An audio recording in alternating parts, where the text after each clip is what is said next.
Hola, ¿qué tal? Buenas noches. ¿Se escucha?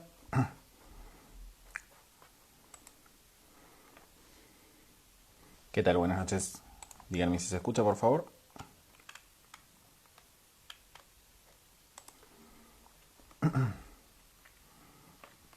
En breve arrancamos que se conecte el invitado y ya empezamos a charlar como es costumbre.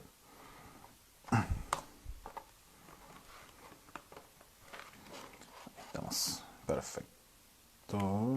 Listo. Ahí estamos.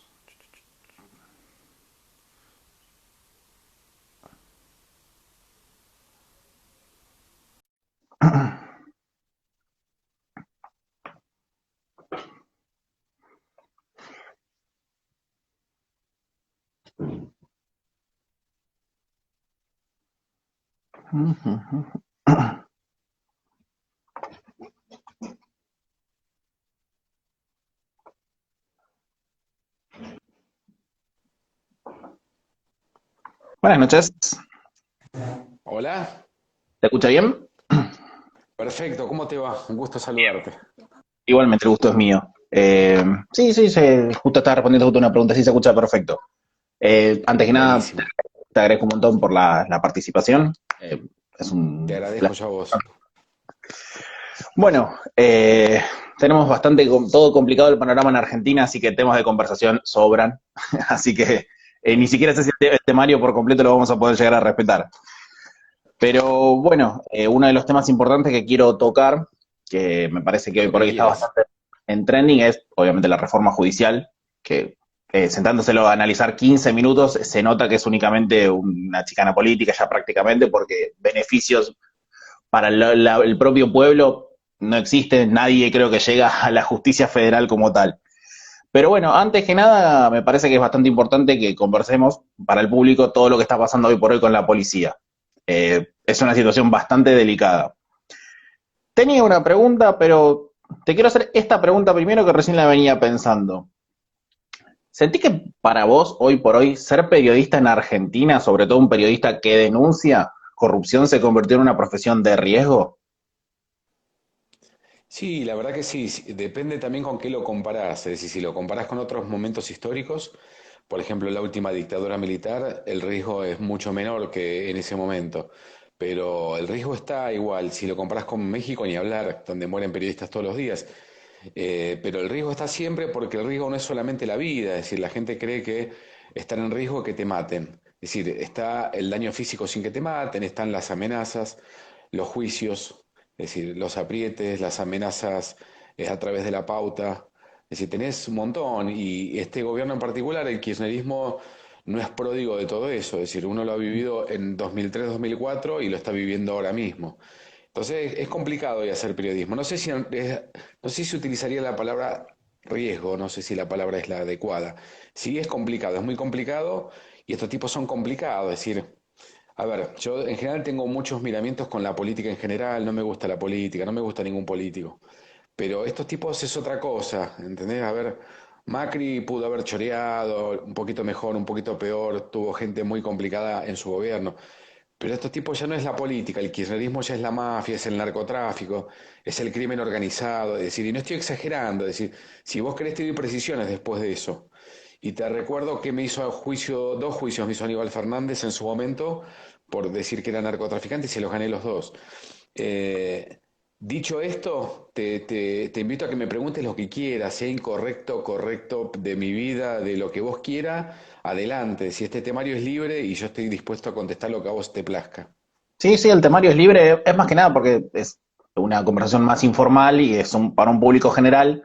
Por ende, no tengo nadie que me esté bajando línea atrás, así que hablar se puede hablar tranquilamente. Eh, Te voy a pasar a preguntar algo distinto y después vamos abordando más en lo específico. ¿Vos en algún punto sentís que esto que pasó, por ejemplo, ayer con Lázaro Báez, que la gente del country de Pilar salió a la calle en claro repudio a su presencia de vuelta en el hogar, ¿te da esperanzas de que la Argentina puede llegar a tener un futuro distinto a lo que, por ejemplo, puede ya pasando hoy en Venezuela o lo que viene pasando históricamente en Cuba? No, no me da esperanza, porque esos son actos reflejos que tiene el argentino en general. Es decir, el argentino tiene esa pulsión de salir a cacerolear, ¿viste? De hacer quilombo cuando siente que le tocan las libertades. Siempre está mal la comparación para mí con Venezuela, con Cuba y otros países que son, digamos, cada sociedad tiene una lógica diferente. Esa lógica refiere a un montón de situaciones, refiere a su historia como país, refiere a la sociedad, a cómo son educados sus ciudadanos, es decir, el venezolano tiene un nivel de tolerancia mucho mayor que el argentino no toleraría llegar al nivel de Venezuela. Entonces no está bien que nos comparemos con Venezuela, ni estemos, pareciera que estamos queriendo que en algún momento llegara a Venezuela. No, no creo que nosotros lleguemos a Venezuela y estamos lejos de serlo, por suerte. ¿Por qué no me da esperanza? Porque el argentino hace eso, es decir, le tocan el ojete y sale a la calle y cacerolea y rompe las pelotas un ratito, pero después, viste, cuando la situación económica está un poquito mejor, ya se olvidan. Acordate del menemismo, del principio del kirchnerismo, es decir, fue cuando más han choreado estos tipos. Cuando más chorearon fue al comienzo, cuando llegó Kirchner en 2003, 2004, 2005, 2006, se robaron todo, pero como la situación económica era buena, la gente no salía a la calle. Después cuando empezó a flaquear la economía, ahí nos acordamos de que hay corrupción. Entonces a mí no me da esperanza, porque aparte el cambio no viene por un par de tipos que salen a la calle a gritar. Sí me alegra mucho, digamos, que haya un repudio social, porque lo que no hace la justicia lo hace la gente, y está perfecto. Ya que no hay condena judicial, que haya condena social. Es decir, es una burla. Acordate que hace nada decían Lázaro Báez tiene que pagar 600 millones de mangos para salir, después 300 y después nada, es decir, salió con nada. Un tipo que probó, que está probado que robó, es decir, no hay manera de que él justifique que tiene esa plata. Es decir, es un tipo que en el 2003, cuando Néstor llega al poder, era cajero del Banco Santa Cruz, es decir, era un empleado de banco.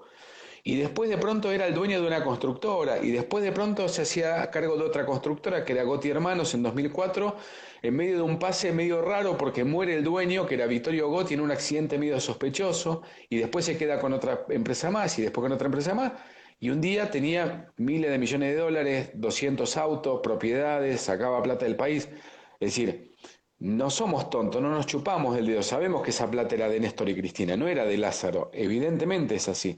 Entonces, si ese tipo que se robó todo puede salir a la calle digamos, si lo liberan, le dan una prisión domiciliaria, que encima se va a ir a un country, una cosa insólita, es decir, claro, la gente recontra indignada, recontra indignada. ¿Por qué? Porque la gente está en su casa, no puede salir, de si podemos discutir si está bien o mal la cuarentena, pero hoy vos no puede salir porque, y yo personalmente estoy de acuerdo con que no se pueda salir porque nos mata esta enfermedad.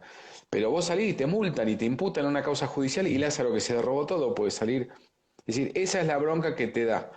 Y está bien, digamos, que la gente no lo deje entrar. Está mal si vos lo analizás desde lo institucional y legal, porque es decir, hay una orden judicial y el juez dice tiene que ir a prisión domiciliaria. Entonces, es decir, se tendría que cumplir la ley y el tipo tendría que poder entrar. Pero la verdad que te da bronca. Entonces uno no quiere respetar lo que dice la justicia. Porque aparte sabemos lo que es la justicia. Y esto no Sí. está desvinculado del tema de la reforma judicial, que es lo que me preguntabas antes. Entonces, insisto, ¿me da esperanza? No, no me da esperanza, porque esto se va a pasar mañana o pasado cuando mejore la situación económica. Y volvemos a ser el país choto que somos, donde no se resuelven los temas estructurales, porque la discusión no es mañana sacamos una ley y mejora toda la sociedad. Es decir, nosotros tenemos un problema estructural que se mejora con una cuestión de acá a 20, 30, 40 años. Es decir, es un tema educativo, es un tema cultural, es un tema de instrucción. Es decir, nosotros tenemos que empezar a instruir a los pibes desde el jardín de infantes que tengan una materia que sea de ontología, es decir, que tengan ética y moral. Y a partir de ahí empezar a explicarles que no se puede chorear, que hay que hacer las cosas bien, que hay que respetar al prójimo, que hay que respetar, digamos, así tenemos que empezar. Entonces crecemos con esa cultura. Porque hoy, ¿qué tenemos? Tenemos una cultura de no me importa nada, está todo bien, que es el mensaje que tenemos de diferentes tipos del poder. Desde el poder judicial, desde el poder legislativo, fíjate qué es lo que pasa. Nadie respeta nada, está todo bien. Desde el poder ejecutivo ni hablar. Entonces, vos me decís, ¿tengo esperanza? No, no tengo esperanza. Completamente claro y con se quedó completamente claro el concepto. Otra de las cosas que te quería preguntar es, vos sentís, hoy por hoy, siendo periodista, ¿qué, qué sensación te genera ver a los periodistas de Crónica o de C5N militando por completo todos inclusive los desvanes propios que tiene el gobierno? Porque, por ejemplo, para mí considero que hoy por hoy hay un blindaje, porque el único que ayer a la noche tocó el tema de la policía fue Novarecio. Había sintonizado Crónica desde las 9 de la noche hasta las 12, hasta que empezó el programa de Novarecio, y no hablaron una palabra respecto a todo el conflicto que había hoy por hoy por el tema de la policía. ¿Vos sentís que hoy por hoy hay un gran blindaje mediático para el gobierno? Hay un blindaje como lo tuvo Macri en su momento, es decir, ningún gobierno está desvinculado del blindaje, Menem también lo tuvo. Yo empecé el periodismo con el menemismo, arranqué siendo periodista cuando arrancó Menem como presidente. Es un vector muy común ese. Eso no es periodismo, digamos. Si llamar eso periodismo es una burla. Es decir, vos tenés la militancia, vos tenés el periodismo militante, que no es periodismo, es una contradicción en sí misma. Porque el Sí. militante es una persona dogmática, el militante es una persona que vive de consignas ya hechas, que está convencido de las cosas que dice. Y el periodista no, el periodista es todo lo contrario, el periodista se hace preguntas, es decir, nosotros los periodistas estamos llenos de preguntas y el militante está lleno de respuestas, es decir, es una cosa totalmente diferente. Y un periodista tiene que tener la honestidad de poder criticar a cualquiera. Y vos no me podés decir que a mí, que en C5N tienen la libertad de criticar a Cristina, es decir, no la pueden criticar ni siquiera solapadamente. Entonces, con seria sospecha de que el canal sea directamente de Cristina, no de Cristóbal López. Entonces, eso no es periodismo. Periodismo es tener la libertad de poder decir lo que yo quiero, de pararme frente a la cámara y decir lo que yo quiero. Como ser humano inclusive, ni siquiera te digo ya como periodista. Y ellos están obligados a decir la línea que les bajan y no pueden criticar nada. Y es complicado, es decir, una cosa era criticar al macrismo que tenía un millón de cosas que hizo mal y la economía la dejó de recontra devastada. Pero defender a estos tipos es más que complicado. Es decir, se han robado todo, hasta los fondos de Santa Cruz. Cristina no puede explicar cómo su patrimonio creció 3.540% en 8 años, a razón de 26.000 pesos por día. Cuando 26.000 pesos no es lo que es ahora, era mucha más plata. Y cuando le preguntan en Harvard en 2012 cómo hizo para amasar esa plata, o sea, le preguntaron lo que no le preguntó ningún periodista en la Argentina, la mina dice, lo hice como abogada exitosa. Y decime un escrito que ella haya presentado como abogada, una persona que haya defendido, una empresa a la que ella haya representado. Es decir, es mentira, ella ni siquiera está matriculada como abogada, es decir, no puede representar a nadie ni puede ejercer como abogada. Entonces, evidentemente mintió en la cara de todos los argentinos en 2012 para encubrir que la plata que ha hecho no la puede justificar. Es decir, se han robado todo y hacer periodismo teniendo que defender eso es muy complicado. Es como si el día de mañana, yo lo escribí en alguna nota, en alguna oportunidad, como si el día de mañana el Gordo Valor hiciera un medio de comunicación. Y entonces te contrata y vos tenés que defender al Gordo Valor. Es complicado, es decir, el tipo robó bancos, ¿entendés? Y vos tenés que salir a defenderlo. Es imposible casi, te diría.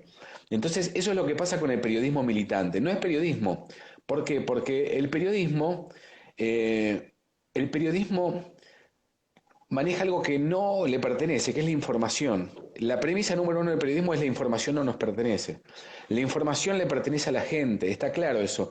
Por eso nace el concepto de los medios de comunicación. El tema de medio, de que estamos en el medio entre la gente y los hechos, es lo que define el medio de comunicación. Entonces, yo te tengo que contar a vos lo que está pasando. Si yo no te lo puedo contar, no soy un buen periodista. Y eso es lo que pasa con el periodismo militante. Que insisto, no es una cuestión solamente que atañe al kirchnerismo. El macrismo en su momento tuvo sus periodistas militantes, lo que pasa es que no llega más al extremo de lo que es C5N, que ya es todo un canal, digamos, comandado y Sí. creado para defender al kirchnerismo, igual que Crónica, igual que otros medios, digamos, después tienen los medios de Roberto Navarro y demás. Es decir, han hecho un conglomerado de medios que en su momento nosotros hicimos un trabajo muy fuerte de investigación de relevamiento y contamos 113 medios. Es decir, el kirchnerismo ha llegado a tener 113 medios con la caradurez de Cristina de hablar de el monopolio de Clarín, una cosa insólita, ¿no? ¿Sentís que hoy por hoy existe oposición en los medios o está todo un poquito bastante dibujado? Obviamente me refiero puntualmente a TN, el 13 y los diferentes medios tipo Clarín. ¿Sentís que hoy por hoy están ejerciendo como oposición o están siendo bastante blando en las cosas que tienen que informar? No, están bastante duros, te diría. Al contrario, de Clarín se esperaba, como Clarín, como Alberto siempre fue un hombre de Clarín y fue lobista para Clarín, incluso durante el kirchnerismo. Y cuando se fue Alberto del gobierno en el año 2008, digamos, fue en medio de acusaciones de que era lobista de Clarín, que era la verdad. Es decir, Alberto es un tipo que tiene mucha cercanía a Héctor Manieto, que es el CEO de Clarín, y incluso antes de asumir como presidente almorzó con Manieto. Es decir, y vos, digamos, el gesto de almorzar con el CEO de un diario, que es el más importante de, te diría, no solo de la Argentina, sino de Latinoamérica, por el poder que tiene Clarín. Clarín, imagínate que tiene el poder que no tiene un presidente, porque el presidente pasa después de tantos años y Clarín todo el tiempo queda. Clarín, digamos, a cada gobierno le ha sacado cosas, pero bestiales, a través de justamente del apriete. Clarín hoy es opositor, fuertemente opositor, es un medio que baja mucha línea. A mí me han ofrecido 2 veces trabajar para el grupo Clarín, una vez para el diario y otra vez para TN. Las 2 veces me rehusé porque me parece que no estoy para trabajar en un medio donde me baje en línea de lo que tengo que decir. Obviamente Clarín está años luz de C5N, es decir, la bajada de línea comparada con C5N es nada, es decir, porque Clarín, que había pactado con Macri en su momento un pacto de no agresión a cambio de negocios, le pegaba a Macri algún palito. C5N no le pega nunca a Cristina. Si Cristina puede salir a acuchillar a alguien y la filman las cámaras de televisión y van a decir, no, no es Cristina, es una persona que es igual a Cristina. Pero Clarín hoy está haciendo claramente oposición al gobierno, muy, muy fuerte oposición, que no me gusta tampoco, porque le quita la objetividad, entre comillas, porque los medios no pueden ser objetivos, pues no son objetos, los periodistas no podemos ser objetivos, pues no somos objetos, somos sujetos, pero cierta honestidad tenés que tener, y Clarín vos te das cuenta lo sesgado que está en ciertos temas, cómo los titula, en la ubicación que le da en la portada, cuando los invisibiliza, es decir, no está haciendo un periodismo que a mí me gusta más La Nación, si se quiere, a pesar de que no me gusta ideológicamente, pero me gusta mucho más La Nación por cómo trata los temas de manera mucho más honesta. ¿Cuál sentís que es el rol hoy por hoy de las redes sociales? ¿Sentís que en algún punto la existencia y la viralización de las redes sociales hoy por hoy limita bastante los avances que quieren llevar hoy por hoy el kirchnerismo? Digamos, medios independientes No, como por desde ejemplo ya. el Presto, viste que dentro de todo bastante expuestos los deja y de hecho lo han denunciado intendentes, lo han denunciado gobernadores. ¿Sentís que hoy por hoy las Sí, sí, redes sí, sí. ayudan mucho? Sí, lo que pasa es que el fenómeno de las redes no tiene una sola explicación. Las redes son algo bastante más dinámico de lo que la gente menciona. Es decir, vos escuchás analistas y especialistas en redes sociales que te diría que es muy aventurado a veces analizar las redes porque todavía es algo nuevo, a pesar de que hace mucho que están las redes sociales, todavía es un fenómeno que está en estudio y es muy difícil de mensurar y de estudiar. Por eso no se puede anticipar lo que va a ser tendencia y muy poca gente puede hacer tendencia ciertos temas. Las redes son más que eso, es decir, las redes son la catarsis de la sociedad, son un micromundo, pero también son un reflejo de lo que la gente expresa. Es, como decís, también un freno de alguna manera al avance del gobierno. Solo hasta ahí, porque el gobierno cuando quiere avanzar en algún tema no le importa ni que salga Clarín 20 etapas seguidas a tratar de frenarlo, como es la reforma judicial. Es decir, ellos cuando tienen un objetivo adelante, digamos, Sí, perdón, se me cayó se el... te cayó, no pasa nada. Cuando tiene Está un medio objetivo flojito. adelante, no pasa nada, queda tranquilo. Avanzan sin ningún tipo de problema y lo hemos visto infinidad de veces, no hay ningún problema, digamos, en nombrarlo. Pero la cuestión, digamos, de las redes sociales sirve mucho porque ellos están muy pendientes de las redes sociales. El kirchnerismo está muy pendiente, permanentemente, a través de la jefatura de gabinete de ministros, a través de algunos otros organismos del Estado. Ellos permanentemente están monitoreando las redes. Y por eso los ataques vienen siempre hacia ciertos tuiteros hacia cierta gente que facebookea. Lo que más les molesta más que el Facebook es el Twitter. Después las otras redes sociales no les importa tanto. Y después el problema de las redes es que hay mucha desinformación, mucha fake news. Vos mencionabas el Presto, por ejemplo. El Presto a mí me gusta, yo soy amigo del Presto. He hablado con él cuando lo atacaron, me dio una entrevista exclusiva, cuando salió esta denuncia por amenazar a Cristina, entre comillas. Y lo que tiene el Presto, digamos que yo se lo he dicho a él, es que tira muchas fake news, es decir, él cree muchas cosas que no son ciertas. Es decir, vos podés creer, vos podés recibir todo tipo de información. Estamos todos para eso, porque el periodista recibe información permanentemente, pero el tema es que después la tenés que chequear esa información. No la puedes tirar así graciosamente. Y lo que hace el Presto muchas veces es prestarse, valga la cacofonía, a eso. Él recibe una información y la disemina y no chequea si la información es verdadera o no.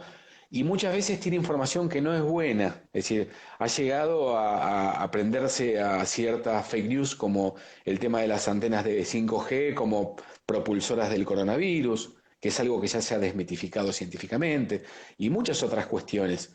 A ver, el 90% de lo que dice es cierto, uno lo apoya, es muy valiente, genera una tendencia en las redes sociales que yo ojalá, yo no genero el 10% de las tendencias que él genera. Y tengo muchos más seguidores que él, pero él tiene seguidores mucho más férreos. Pero bueno, hay que cuidarse de eso. Las redes sociales son un gran problema porque diseminan información falsa. Yo, de lo que más recibo en mi WhatsApp, es consulta de colegas, mira lo que te digo, de colegas que trabajan conmigo en Tribuna de Periodistas, de colegas de grandes medios inclusive, que me dicen, che, Cristian, mira, me llegó este audio, ¿es verdadero? La mitad de las veces es obvio que es falso, pero es obvio que es falso. La otra mitad la tengo que chequear y chequeo, hago 3, 4, 5 llamados, googleas a veces si lo encontrás en Google, pero muchas veces es absolutamente trucho. Es decir, circulaba, por ejemplo, la captura de WhatsApp de la pelea entre Alberto Fernández y Viviana Canosa. Y era obvio que la captura de WhatsApp era trucha, porque era imposible que Alberto le dijera las cosas que le decía a Viviana Canosa en esa captura, que la trataba de prostituta con la otra palabra, no prostituta. Es decir, era imposible que le mandara eso el presidente de la Nación. Y varios periodistas me decían, mira, me llegó esto. Y yo le decía, mira, es trucho, no hace falta ni que lo consulte. Después, obviamente, lo hablé con Viviana Canosa y le dije, Viviana, vos viralizaste esto te mandó Alberto. No, nunca me mandó esa captura, me dice. Es decir, hay cosas que caen de maduro, no hace falta ni siquiera hacer un chequeo. Pero el gran problema en las redes sociales, yo te digo concretamente, es eso, es la imposibilidad por la dinámica más que nada, como es en tiempo real, porque todo el mundo va vomitando y escupiendo lo que le parece, no hay posibilidad de chequear permanentemente lo que está sucediendo. Nosotros los medios de comunicación tenemos un gran problema porque pasamos del papel, que tenía una lógica y una dinámica y una constante que era muy lenta, porque vos tenías todo un día para preparar un diario, a tener que trabajar en tiempo real. Es decir, está pasando esto, ya lo tenés que comunicar. ¿Por qué? Porque vos estás compitiendo con las redes sociales. Es decir, y vos en las redes sociales, vos no te podés que la persona está tuiteando ahora y yo como periodista no puedo quedarme atrás, porque si no la gente va a decir, elijo las redes sociales, no elijo Clarín para informarme, porque Clarín tarda mucho en informarme. No sé si soy claro. Sí, sí, sí, completamente. De verdad, las redes sociales han llevado un dinamismo que hoy por hoy lo tenés que saber manejar y yo creo que es por esto que inclusive muchos de los diarios hoy por hoy están prácticamente constantemente tuiteando. Infobae se ve constantemente que siempre saca algún feed nuevo en Twitter o en Instagram inclusive. Cristian, ¿qué sentís que hay detrás de lo del tema de ahora querer hacer un servicio público en Internet? ¿Vos sentís que puede llegar a venir una ola de censuras?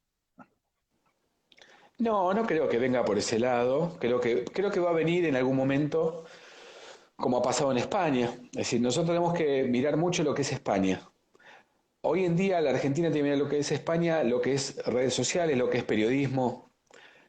En España el periodista tiene que tener una matriculación, tiene que tener una licenciatura en periodismo, tiene que haber ido a la universidad o una escuela de periodismo. Eso en la Argentina hoy no sucede.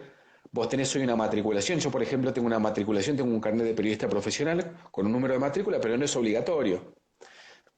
Puedo usarlo, puedo no usarlo, y es indistinto. Pero yo creo que en el futuro va a empezar a pasar eso, que nos va a limitar mucho. Yo creo que es algo malo, es negativo, Por un lado, la gente dice, no, es mejor pues se profesionaliza si vas a la universidad. Para mí el periodismo no se estudia en la universidad, porque los dos requisitos básicos para ser periodista no se aprenden en ningún lado, que son la honestidad y la pasión. Es lo único que necesitas para ser periodista, porque lo demás, que es conocimiento técnico, lo sacás de cualquier libro, ya sea política, economía, sociología, psicología, lo que vos quieras lo podés aprender. Escribir mejor o peor, fácilmente. Escribís una nota, muy mala, la segunda un poquito mejor. Cuando escribiste 1 millón de notas, sos Caparrós o sos Borges. Facilísimo eso. Entonces, todo se aprende, salvo esos dos tópicos que no se pueden aprender y no te los da la universidad. Y respecto a lo que es el manejo de las redes sociales y de Internet, en Europa y en España particularmente hay muchas restricciones. Hay muchas restricciones y yo creo que es lo que va a venir en la Argentina del kirchnerismo. En algún momento van a empezar a avanzar en ese sentido, pero no creo que sea a través de esta ley. Creo que van a ir por otro lado. Esto lo que busca es otra cosa. Acá lo que han buscado es golpear a Clarín. Es un decreto a la altura de Clarín porque dijeron, vamos a ir contra las empresas que tienen todas estas cosas. Y la única que hace todas esas cosas juntas es Clarín en la Argentina. Así que brinda internet, que tiene telefonía, los han complicado a ellos, que es a los que quieren complicar. Y justamente en los negocios que mejor les va. Porque Clarín, ¿en qué le va bien? Le va en la televisión por cable, la rompe. Es decir, hasta te diría que la televisión por cable sostiene todos los demás negocios en Clarín. Entonces le pegan por ese lado, que es donde más le duele, porque le dicen, bueno, a partir de ahora, cuando vos quieras aumentar los precios, me tenés que preguntar a mí. Y como te imaginarás, cuando pregunten le van a decir, no, no puedes aumentar los precios porque estamos en pandemia, porque hay mucha pobreza, porque no le puedes cortar los servicios. Entonces, lo que han hecho con este decreto en particular es pegarle a Clarín. Por otro lado, lo han beneficiado a Clarín, porque de esta manera, si había alguna posibilidad de que entraran competidores, que había, digamos, alguna otra, no grandes empresas, pero alguna que otra empresita que quería venir a la Argentina a convertir en lo que es telefonía, en lo que es servicio de internet y demás, dice, yo no voy a la Argentina que está poniendo tantas restricciones. Entonces, lo han perjudicado por un lado, lo han beneficiado por el otro, porque le han permitido tener un monopolio. Pero respecto al Internet, ahora no, pero que viene no tengas ninguna duda, no tengas ninguna duda. ¿Qué hay detrás de lo de, por ejemplo, Facundo Castro? ¿Cómo es que todavía no cayó ningún culpable? Porque hay muchas versiones, primero que no se lo llevó a la policía, después que se lo llevó a la policía. En las fuentes que estoy leyendo siempre dice que se lo llevó a la policía y que lo desapareció la Fuerza de Seguridad del Estado. ¿Hay algo detrás que no se haya dicho en los medios? Mira, hay una cuestión muy sencilla que hay un gran vicio en el periodismo en la Argentina que los periodistas no suelen ir a las fuentes judiciales. Salvo en temas policiales y temas muy sencillos de la política, cuando son temas muy engorrosos como ese tema de Facundo Astudillo Castro y algún que otro tema que yo he seguido, y me he sorprendido porque nadie más ha ido a ver esos expedientes. Nadie investiga profundamente y lo que termina sucediendo es que los periodistas se plagian entre sí.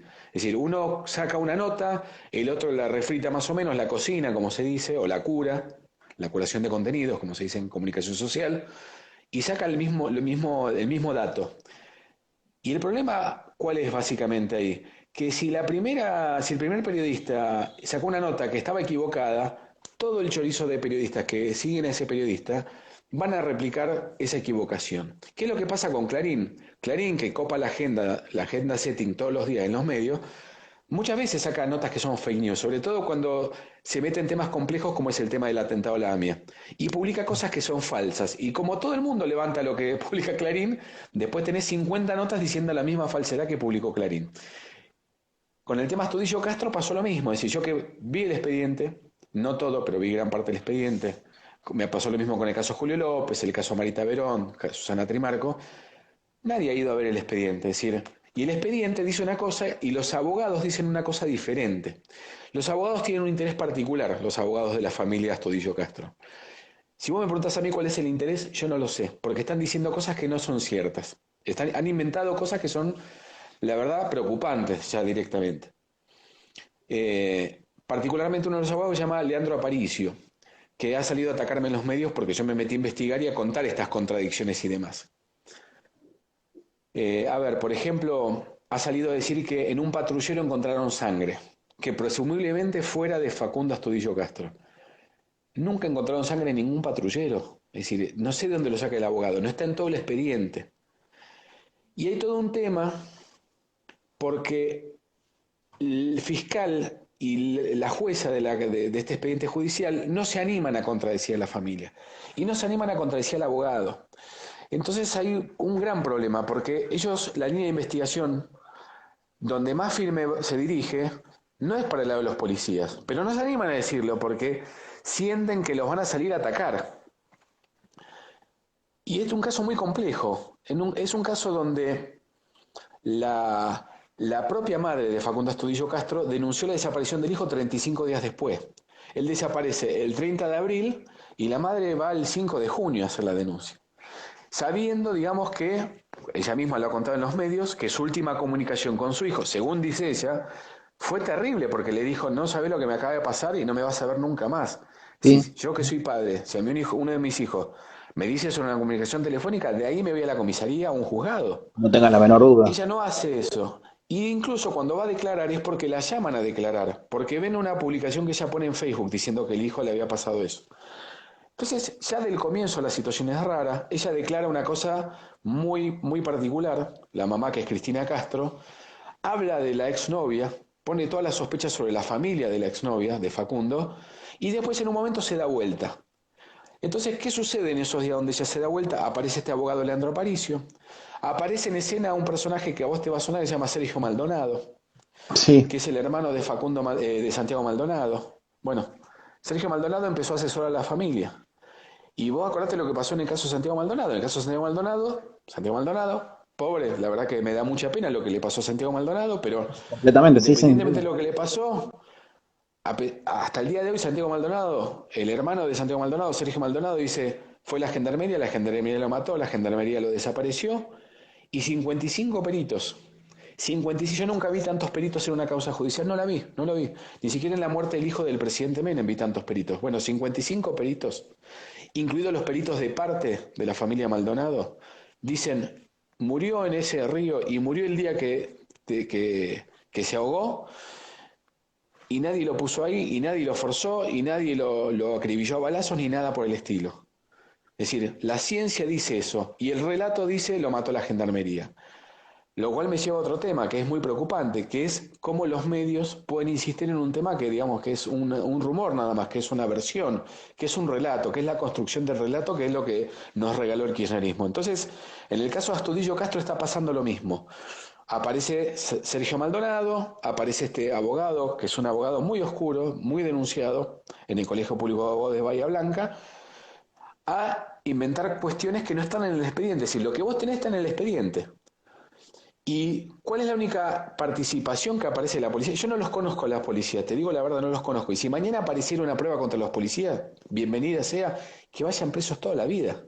Sin Que vayan duda. presos toda la vida. Hoy no tenés una prueba. El único elemento que hay en el expediente son 3 testimonios que los lleva este abogado, casualmente los lleva, aparecen mágicamente, los introducen en el expediente y estas 3 personas dicen, nosotros vimos cómo a Facundo lo metieron en un patrullero y ahí desapareció Facundo. Me hace Con lo acordar cual es completamente a lo de Maldonado, que supuestamente estaba el muchacho este Nahuel, que no había exactamente, visto.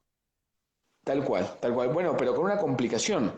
Cuando chequean los testimonios, porque no es que vos vas graciosamente y decís yo vi esto y te creen, chequean si vos realmente pasaste por esa ruta, o sea, estos tipos iban en un Peugeot que chequearon a ver si realmente iban en ese Peugeot al horario que dice que iban y cuando ven las cámaras donde hacen las fotomultas, no aparece ese auto.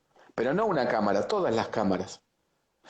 Y salió a decir el abogado, han eliminado, han borrado la cámara, han manipulado la cámara, lo cual provocó la furia del intendente de la ciudad, que les dijo, déjense de joder, investiguen narcotráfico, porque la línea de investigación es el narcotráfico.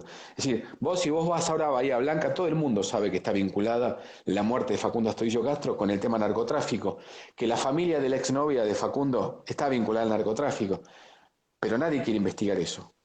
Si vos me preguntás a mí, con un sesgo total de irresponsabilidad, porque esto de lo que te voy a decir ahora no tengo ninguna prueba, es solamente mi subjetividad irresponsable de persona, de ser humano, ya no de periodista, de ser humano, a mí esto me huele a que le quieren sacar plata al Estado. ¿Por qué?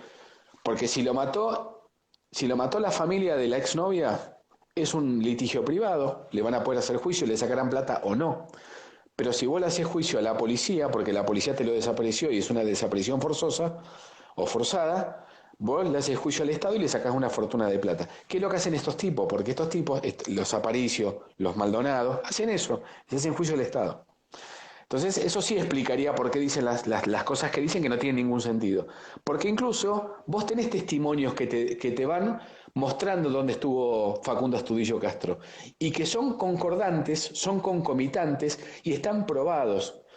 El testimonio más importante es el de una productora rural que se conoce como el testimonio de la ER le han puesto como nombre, que lo tratan de desacreditar y no tienen manera. Esa mujer dice, yo lo llevé a Facundo, a tal hora lo levanté, lo dejé en tal lugar. Bueno, le han buscado todo a la mujer, le han buscado vínculos con los policías, no lo encontraron. Trataron de desacreditarlo porque dijeron no está, no iba por la ruta, iba por la ruta la mujer. Es decir, le han encontrado que iba por la ruta, han fotografiado el auto que iba por la ruta, han chequeado su teléfono celular y justamente es captado por una antena, es decir, no la pueden desacreditar. Después tenés otra testigo que lo ve a Facundo en Bahía Blanca. ¿Y dónde lo ve sentado? En la puerta de la casa de la exnovia. Porque Facundo a todo esto iba a buscar a la exnovia, se quería reconciliar. La exnovia no lo quería, lo había bloqueado de todos lados, de hecho, y lo había dicho públicamente. Y esa es la línea de investigación que la familia no quiere seguir. Que es curioso porque la madre, cuando va a declarar por primera vez, habla de esa línea de investigación, habla de la familia de la exnovia, de la exnovia. Es decir, todo indicaba que había que investigar eso. Y de pronto aparecen estos tipos y dicen, no, vamos a investigar a la policía. No tengo un elemento, pero vamos a investigar a la policía. Y traen estos testigos falsos, empiezan a embarrar la cancha, empiezan a presionar a la justicia. Y la justicia que es muy cagona, porque los jueces y los fiscales en la Argentina, salvo excepciones que son muy poquititas, son muy cagones. Entonces los tipos, en vez de salir a responder como tienen que salir a responder, se quedan así, asustados, preocupados. Entonces avanzan los abogados diciendo las barbaridades que dicen, diciendo tienen que detener a los policías. Es decir, hay un dictamen, hay un dictamen del Ministerio Público Fiscal donde se explica por qué no se detiene a los policías. Y está muy bien planteado. Y ese dictamen está en la página que se llama fiscales.gov.ar. Cualquiera lo puede leer. Es larguísimo. Tenés que tener ganas y tiempo. No está en lenguaje de periodista ni del ciudadano común. Pero es brillante ese dictamen, porque ahí te explica por qué no pueden detener a los policías. Y básicamente lo que dicen es, los tipos vinieron, dijeron todo esto, y la coartada de la policía cierra perfecto porque la chequeamos y tienen razón. Los tipos estuvieron en los lugares que dijeron, hicieron lo que dijeron. Es decir, lo detuvieron, lo dejaron ir. Después lo detiene otro, lo deja ir. Está todo probado. Entonces, si se deja avanzar este tipo de responsabilidades que dicen los abogados de la familia y los medios insisten en entrevistarlo, en no repreguntarle, pero básicamente porque no leen el expediente, y obviamente que la gente va a estar confundida. Vos no tenés por qué saberlo, porque no es un tema que estás investigando, pero un periodista de Clarín que han puesto a seguir ese tema, un periodista de Infobae, de La Nación, incluso de Página 12, no pueden no ir al expediente a leer lo que yo leí, yo vivo en Mendoza, es decir, estoy recontra lejos. Ellos con más motivos pueden ir directamente a ver el expediente. Y no tienen perdón, digamos, tienen que ir a leer el expediente y ver bien lo que dice ahí. Y agarrar a la abogada y repreguntarle y ponerle un problema, decirle, mire, usted está diciendo esto, pero el expediente dice todo lo contrario. Y ver qué dice el abogado frente a eso, porque hay que confrontar ese tipo de cosas. Yo lo he hecho con otros expedientes, como te decía, Julio López, Triple X Henry Rodríguez, Susana Trimarco, Marita Verón, la muerte del hijo de Menem, Chabrán.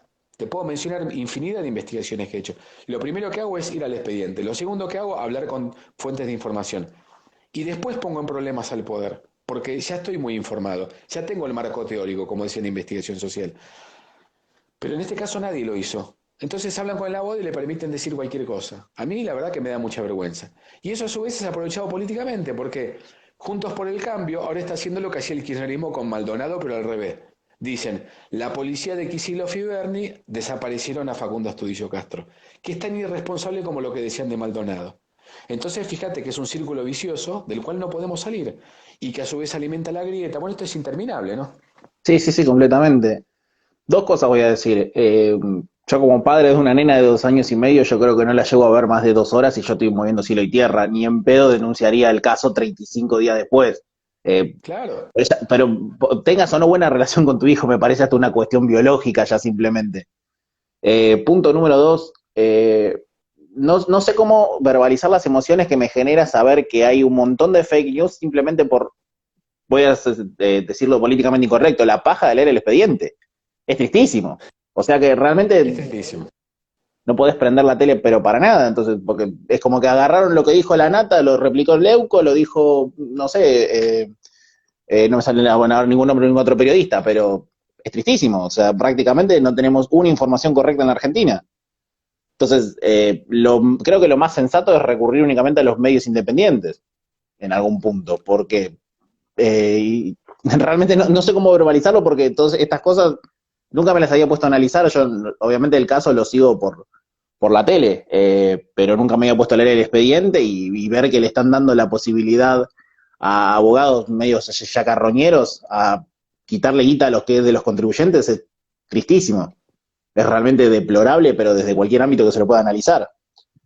Y bueno, ya que estamos, voy a tener que preguntarte lo del tema de la reforma. ¿Qué es lo que esconde atrás la reforma?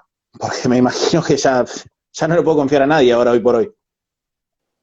No, la reforma básicamente lo que busca es cooptar el Fuero Federal y la Corte Suprema, principalmente el Fuero Federal, que es donde se tramitan causas contra los políticos sobre temas de corrupción, con temas de narcotráfico, de contrabando. No le sirve a la gente, hay que decirlo claramente, porque la gente, el 95-99% de la gente no litiga en el Fuero Federal. La gente que litiga en el Fuero Laboral, en el Fuero Civil, en el Fuero Comercial. La persona que tiene un conflicto, ¿qué conflicto tiene? Con su empleador, entonces le hace un juicio y es el fuero laboral, o se divorcia y es el fuero civil, o tiene un problema con su socio y va al fuero comercial. Ese es el tipo de reforma judicial que necesita el ciudadano de a pie. Porque ¿quién va al fuero federal? Nadie va al fuero federal. Es decir, yo voy al fuero federal porque a mí me denuncian por mis notas periodísticas un funcionario judicial. Entonces a mí me corresponde el fuero federal, pero después le interesa al político porque le atañe a él, le interesa al narcotraficante, le interesa al contrabandista. Entonces es complicado. ¿Y Cristina dónde tiene todas sus causas? En el Foro Federal. Entonces, yo siempre digo esto, si Cristina, en vez de tener problemas en el Foro Federal, lo tuviera en el Foro Comercial, la reforma que estaríamos discutiendo es la del Foro Comercial, ¿no? La del Foro, o la del Foro Previsional, te diría, que es donde se tramitan los temas previsionales. Entonces, es muy gracioso que estemos discutiendo reforma judicial. No la reforma judicial, es la reforma de Cristina de un fuero solo. Una reforma judicial es algo más estructural y no viene por ese lado. Vos no reformás, no mejorás la justicia porque crees, porque duplicás la cantidad de juzgados federales. Es un absurdo. Que tengas 46 juzgados federales no mejora, mejora que vos tengas mejores jueces. Sin Lo que duda, claro. mejora, yo lo he hablado con personas que conocen el tema, lo he hablado con ex presidentes del Consejo de la Magistratura, ex miembros del Consejo de la Magistratura, con muchísimos. Con el último que hablé con el Alejandro Fargosi, que fue miembro del Consejo de la Magistratura. Y él me decía esto, me dice, ¿qué mejoraría la justicia? Que cambie la composición, que la composición del Consejo de la Magistratura es política, que la reformó en su momento el kirchnerismo. Es decir, tendría que haber una fuerza una fuerza de poderes que sea equitativa, que hubiera la misma cantidad de jueces, la misma cantidad de abogados, la misma cantidad de políticos. No, hoy hay más cantidad de políticos que otra cosa. Entonces, ¿a quién beneficia? A los políticos. Claro que Y sí. que los exámenes sean mucho más rigurosos. Hoy vos tenés una terna de jueces donde compiten muchas personas para ocupar un cargo en algún fuero en particular, y el que saca las mejores calificaciones capaz que no va a ese juzgado. Y pues sí, ¿por qué no va si dice que sacó las mejores calificaciones? Porque es política el nombramiento, ¿entendés? Entonces, eso tenés que mejorar. Vos tenés hoy un juez federal que se llama Luis Rodríguez, que lo impulsó el kirchnerismo y lo hicieron de prepo lo metieron porque el tipo rebotó 1 millón de veces en el Consejo de Magistratura y se comprobó que se copió en el examen. Se comprobó que se copió. Y hoy el tipo ocupa un juzgado federal. Entonces, si vos me decís a mí cómo mejorar la justicia federal, yo que no soy abogado, yo que no soy juez, te digo fácilmente, sacalo a ese tipo. Sacalo a los Ollarvide, a los Canicova Corral, a la Servini de Cubría, a todos los que son jueces corruptos, a los fiscales corruptos. De esa manera se mejora la justicia, no duplicando la cantidad de juzgados. ¿Qué me garantiza a mí que haya más jueces va a hacer que haya mejores jueces?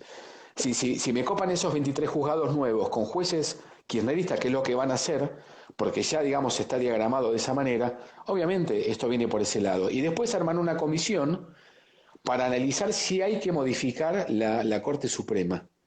¿Y a quién te meten en esa comisión? Al abogado Cristina y al abogado Lázaro Báez, que es Arlanián. Entonces vos decís, ¿me están tomando el pelo? Está claro lo que van a dictaminar. Yo ya te lo digo y no tengo poderes paranormales. Yo no creo en los poderes paranormales. Ya te digo lo que va a decir Beraldi, que es el abogado de Cristina. Va a decir, sí, hay que cambiar la Corte. Tiene que tener 25 jueces más o menos, de los cuales 20 que sean kirchneristas. Está clarísimo eso. Entonces, es un chiste lo de la reforma judicial. Y es un chiste desde muchos puntos de vista. Primero porque ellos han inventado, el menemismo en realidad inventó este sistema perverso judicial a través del cual se nombran jueces federales adictos al poder, la famosa servilleta de Carlos Corach, que era el ministro del Interior. Lo que pasa es que el kirchnerismo lo recontra mejoró, les daba sobresueldos de la CIDE, los apretaba con carpetazos, con video, es decir, han hecho una cosa ya que es, te diría, casi imposible de disolver. Eso es imposible de disolver. Le han dado mucho poder al espionaje sobre los jueces. Ha pasado algo insólito en la Argentina. Los propios tipos de la CIDE, que ahora es la AFI, han puesto jueces. Estiuso ponía jueces. Y Estiuso es el mismo que apretaba a los jueces. Es decir, para que vos te des una idea, la mayoría de los jueces y políticos y fiscales en la capital federal, en una época iban a una serie de hoteles alojamientos de telos que quedan en un pasaje que se llama Tres Sargentos, que son 2 calles en Retiro. Ahí había muchos hoteles de alojamiento y van siempre ahí. Estiuso los llenó de cámaras esos lugares, los compró esos hoteles a través de Testaferro y los llenó de cámaras. Esto que te cuento está probado, es decir, no es una ficción, no me lo contó una fuente periodística, esto está probado, está probado. El tipo llenó de cámaras y los filmaba a los jueces, a los políticos que iban ahí con sus amantes. Lo llegaron a filmar a Corach, con su propia amante, que era una chica llamada Bettina Guardia, y lo apretaron a Corach, que era el apretador y terminó siendo apretado. Y ese tipo, Estiuso, puso jueces, es decir, él puso jueces. Él lo puso a Nisman en la unidad, en la UFI AMIA. Él la puso a la mujer de Nisman, a Arroyo Salgado, en el juzgado federal número 2 de San Isidro. Entonces, cuando vos tenés claramente el diagnóstico de lo que está mal y de por qué funciona mal la justicia, ya sabes dónde tenés que atacar. Con lo que te estoy diciendo ya sabes dónde tenés que atacar. Tenés que terminar con este sistema perverso. No, ellos van a duplicar en un momento de pandemia, donde no hay un mango, van a generar un gasto que muchos estiman que va a ser de más o menos 6.000 millones de pesos. En un momento grave, donde se acaba de acordar con el FMI, con bonistas, donde hay que bajar el gasto público, ellos lo están subiendo en nombre de una reforma judicial que a nadie le interesa, que nadie quiere, la gente quiere comer, la gente necesita laburar, las quejas de la gente hoy es que no puede comer, que no puede pagar el alquiler, que no se quiere morir por coronavirus. Esos 6.000 millones de pesos hace falta gastarlos en testeos, en poner más camas en los hospitales. Entonces, es grave lo que estamos viviendo, porque ¿qué significa? Significa que estamos todos detrás de un capricho de una persona que es Cristina, que es la que verdaderamente gobierna, y lleva a todo el mundo de las narices, porque todos los diputados, los senadores del kirchnerismo, los periodistas del kirchnerismo, los militantes que decíamos recién, están todos atrás de Cristina porque ella está encaprichada con que quiere zafar de sus causas judiciales. ¿Por qué? ¿Por qué está apurada? Vos dirías, está apurada porque si le quedan 3 años a Alberto. Porque esto es una reforma gradual, es decir, lo que están diciendo ahora se tiene que ir aplicando gradualmente, porque uno puede mañana poner ya los 23 juzgados, es decir, esto va a demorar mucho tiempo, va a demorar años aplicar la reforma judicial. Y Cristina necesita, no sabe si Alberto va a ser reelecto o va a venir Macri de nuevo en 2023 o un macrista, y ella necesita ahora resolver sus problemas. Ella tiene problemas en 2 causas judiciales principalmente. Entonces está muy complicada, 3 te diría, que es la ruta del dinero, la causa de la obra pública, digamos esas 2, las demás no le preocupan, porque las demás te dirían que son humo. El memorándum con Irán es humo, es decir, no tiene ningún sustento, te digo que hasta está mal aplicado, digamos, ahí la imputación a Cristina y el procesamiento. El dólar futuro ni hablar, no tiene ningún fundamento, la verdad, esa es una causa que va a terminar sobreseída. Pero sí las otras causas, ahí está complicada porque está demasiado probado que ella benefició, que ella sacó dinero del Estado para beneficiar a ciertas personas que uno presume que son sus testaferros, que es Cristóbal López, Lázaro Báez. Entonces, su preocupación no solo es por ella, es por sus hijos. porque ahí está implicada Florencia, está implicado Máximo, el tema del lavado de dinero en los hoteles. Es muy difícil que ella se desvincule de eso, porque son cosas que ya están probadas, ha habido peritajes que están probados. Ella dice, yo tenía los hoteles llenos todos los días, pero está probado que no estaban llenos los hoteles, que decía que estaban llenos y no estaban llenos los hoteles. El Alto Calafate, los sauces. Y está probado en cosas muy básicas, en no compraban todos los días comida para la gente que estaba habitando, no limpiaban todos los días todas las habitaciones. Por esos pequeños indicios se da cuenta la justicia de que Cristina miente y que los hoteles no estaban llenos, sino que se utilizaron para lavar dinero de la corrupción. Es casi evidente ese lavado que hubo. Entonces Cristina lo que quiere es zafar de esas causas. ¿Cuál es su problema? Puntuales jueces federales, puntuales camaristas federales y puntuales jueces de la Corte. Entonces tiene que ir a atacar a esos jueces. Que ya, de tanto que los mencionan, ya los conocemos, que son Brugli y Bertuzzi, por ejemplo. Son esos camaristas que Cristina dice, estuvieron mal trasladados, el macrismo los ascendió a camaristas y no los tendría que haber ascendido, pero es falso. Es decir, hubo un dictamen que presenta Germán Garabano, es muy complicado de explicar y resumir, pero sencillamente es esto. Cristina embiste contra dos jueces, que los jueces antes de ascenderlos fueron a la Corte Suprema y dijeron, ¿nos pueden ascender? ¿Está bien o está mal? Está bien, dijo la Corte, listo, y los ascendieron. ¿A quién le va a preguntar? A la Corte. Es la última instancia. No hay otra instancia superior. Está la Corte Interamericana de Derechos Humanos, pero no está para estas cuestiones. Entonces, es absurda la discusión que lleva el kirchnerismo, decir, no, estuvieron mal ascendidos. Se hizo una consulta a la Corte puede haber dicho que no, dijo que sí, los ascendieron. Listo. Si los tipos no hubieran votado en contra de Cristina, si no lo hubieran complicado judicialmente, yo te puedo asegurar que Cristina no estaría caliente. La calentura es porque la complicaron judicialmente. Entonces no están buscando mejorar la justicia, están buscando mejorar la situación procesal judicial de Cristina. Simple y básico como es. O sea que yo te iba a preguntar, porque, a ver, para el kirchnerismo, soberanía alimentaria significa expropiar Vicentín. Y te iba a preguntar Sí. puntualmente qué significa querer mejorar la justicia, pero me ganaste de mano y me respondiste por completo todo. Quedó más que claro.